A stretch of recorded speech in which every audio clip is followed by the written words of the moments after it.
My name is Sonya Quitslund, and I'm actually from Bainbridge Island, Washington, which is a ferry boat ride away from Seattle, Washington. I came from a very white background, and I had only one experience really with the black community, and that was in 1957 when I did practice teaching in an almost all black school in Seattle. And one day, one of my brightest students, who was always getting A's, started showing up with D work and F work. And I asked the critic teacher, what did I do wrong that he's not? She said, it's not your fault. He's just realized he's black and he has no future.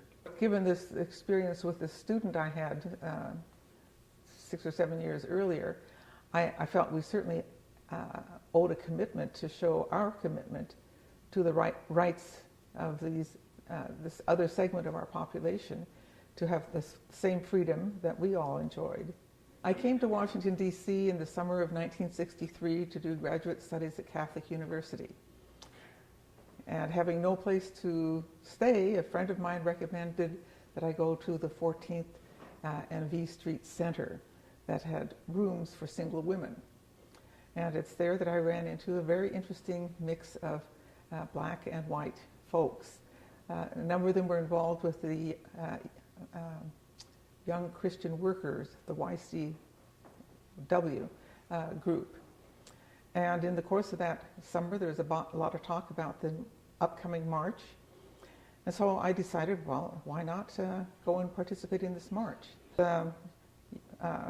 Young people my age at St. Paul and Augustine, I became very interested in how their lives differed from mine and their social expectations and employment expectations.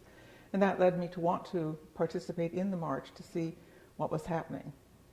When the word of the march, even though you don't remember like the exact moment you heard, but when you heard of this march going on, what was your initial reaction to it?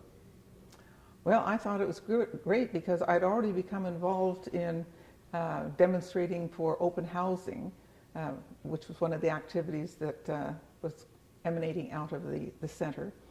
And so I'd experienced firsthand white animosity against open housing when a couple of young men almost ran me down with their car because I was carrying a sign in favor of open housing.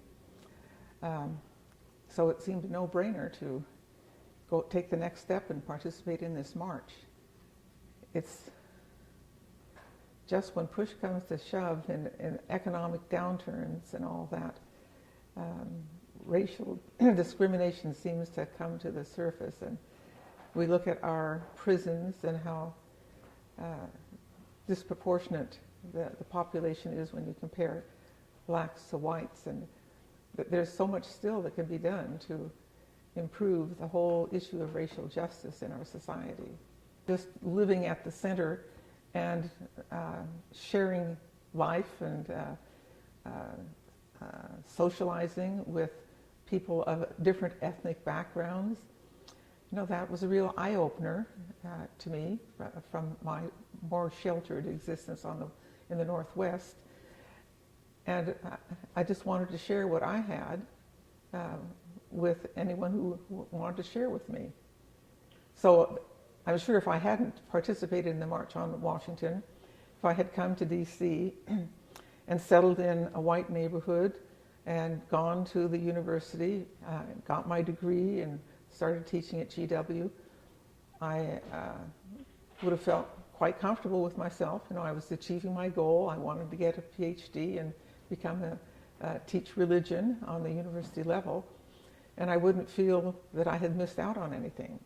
But in retrospect, if I hadn't had that experience, because then later I have foster children, and I had as many black foster children as white.